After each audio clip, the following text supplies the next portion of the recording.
कोई समझौता नहीं। सब्सक्राइब करें और बेल आइकन का बटन दबाएं और अपने सुझाव को कमेंट में जरूर लिखें।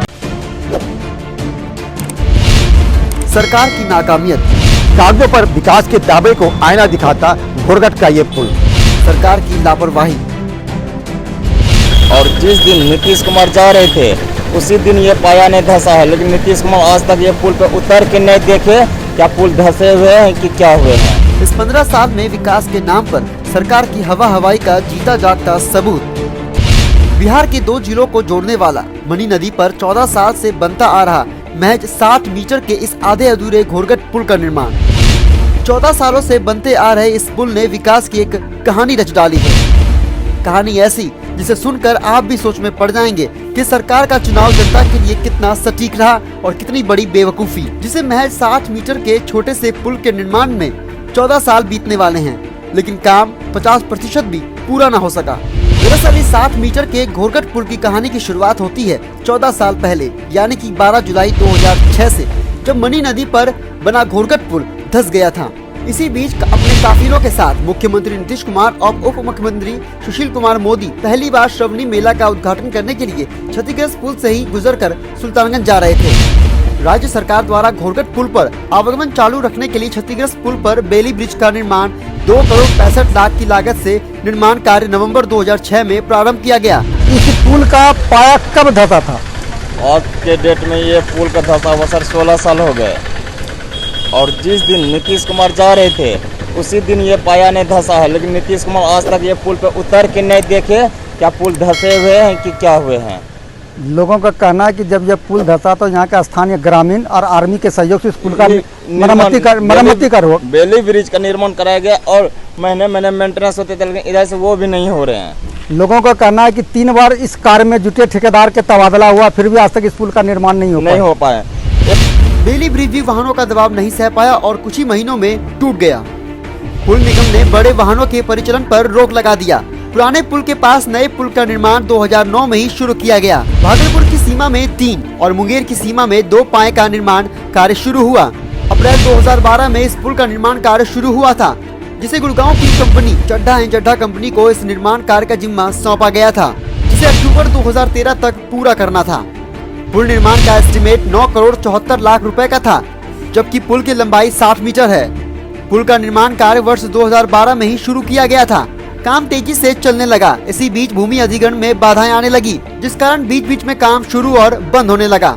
जमीन अधिग्रहण का मामला कई वर्षों तक न्यायालय में लंबित रहा और आखिरकार जिला प्रशासन ने NHI नीति के तहत जमीन अधिग्रहण करने का निर्णय ले लिया। घोरघट के अप्रोच पथ का निर्माण करने के लिए 25 रैयतों का 12.3 डेसिमल जमीन अधिग्रहण करने के लिए NHI को जिला प्रशासन 93,27,764 रुपए का डिमांड कर रहा था। NHI से जिला भू अर्जन को पैसा उपलब्ध होते ही रैयत की जमीन मुआवजाओं का वितरण कर जमीन अधिग्रहण प्रारंभ करने की बात सामने आई। इस दौरान 14 रैयतों के मकानों एवं दुकानों को भी तोड़कर हटाया जाएगा, लेकिन वहीं नरेश चौधरी ने जमीन अधिग्रहण करने से मना कर दिया, जिसके बाद नरेश चौधरी हाईकोर्ट चले गए, जहां हाईकोर्ट से तत्काल स्टे लगा दिया गया।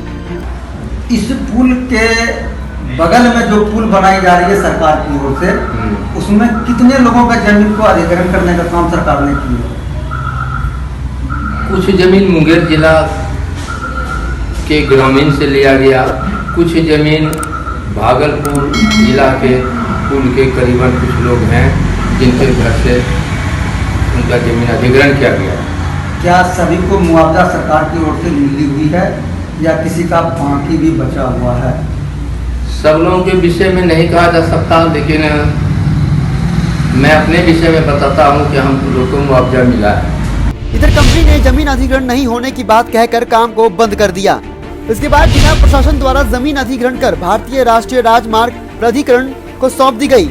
इसके बाद NHI ने ठेकेदारों को 6 महीने में काम पूरा करने का निर्देश दिया। कार्य पूरा नहीं करने पर विभाग ने ठेकेदार की सिक्योरिटी मनी 60 लाख रुपए जब्त कर लिया। 7.61 करोड़ की लागत से बनने वाले इस पुल का काम के एवज में ठेकेदार को 4.5 करोड़ रुपए भुगतान किया गया था। मुख्यालय आने के लिए बड़ी वाहनों को भागलपुर से शाहकुंड, असलगंज, तारापुर, खड़गपुर, बड़ियापुर के रास्ते मुंगेर आना पड़ता है। बड़ी गाड़ी लेकर आने वाले व्यापारियों को सुल्तानगंज पहुंचने के लिए 80 से 85 किलोमीटर की अधिक दूरी तय करनी पड़ती है। जिसके कारण इस जिले के लोग महंगा सामान खरीदने को मजबूर हैं। जबकि पुल के निर्माण हो जाने से बड़ी वाहन भागलपुर से सुल्तानगंज बरियारपुर होते हुए सीधा मुख्यालय तक पहुंची जा सकती है।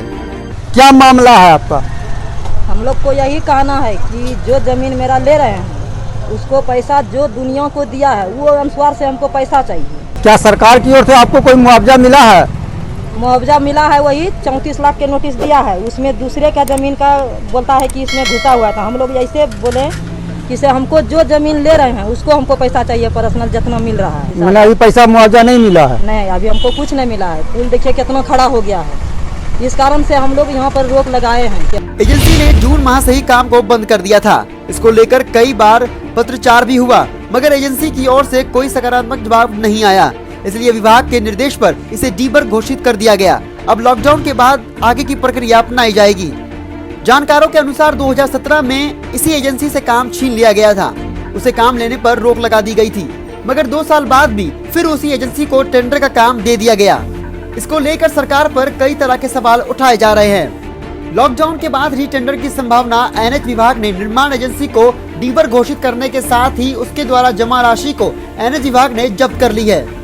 विभाग के अधिकारियों की माने तो लॉकडाउन के बाद पुल निर्माण की प्रक्रिया के लिए रीटेंडरिंग निकाला जाएगा। इसका निर्माण भी चंपा पुल के तर्ज पर ही होगा। जो काम बचा हुआ है उसका एस्टीमेट तैयार कर रीटेंडर की प्रक्रिया को अपनाई जाएगी। एनएच द्वारा काम पूरा नहीं करने के बाद पुल निर्माण निगम को काम सौंपा गया है।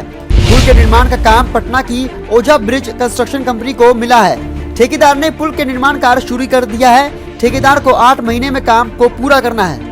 वहीं इस लॉकडाउन के बीच ही चुनावी माहौल आते ही काम का कार्य एक बार फिर से शुरू कर दिया गया है। लेकिन आपको बताते चले कार्यस्थल पर कोई सिलापट नहीं है, जबकि सरकार द्वारा ये सख्त आदेश है कि कार्यस्थल पर सिलापट लगाना अनिवार्य है, जिससे इस कार्य की लागत और समय अवधि की सूचना जनता को मिल सके। आखिर में आपको बताते चले पुल की लंबाई 7 मीटर है, वहीं चौड़ाई 15 मीटर की है। पहुंच पथ की लंबाई 300 मीटर है, जबकि भागलपुर में 150 और मुंगेर 150 के बीच है। अब चुनावी दौर आरंभ होते ही इस पुल का निर्माण आरंभ हो गया है। अब देखने वाली बात यह होगी कि क्या चुनाव से पहले इस पुल का निर्माण होगा या फिर अगले चुनाव तक इसका इंतजार करना पड़ेगा।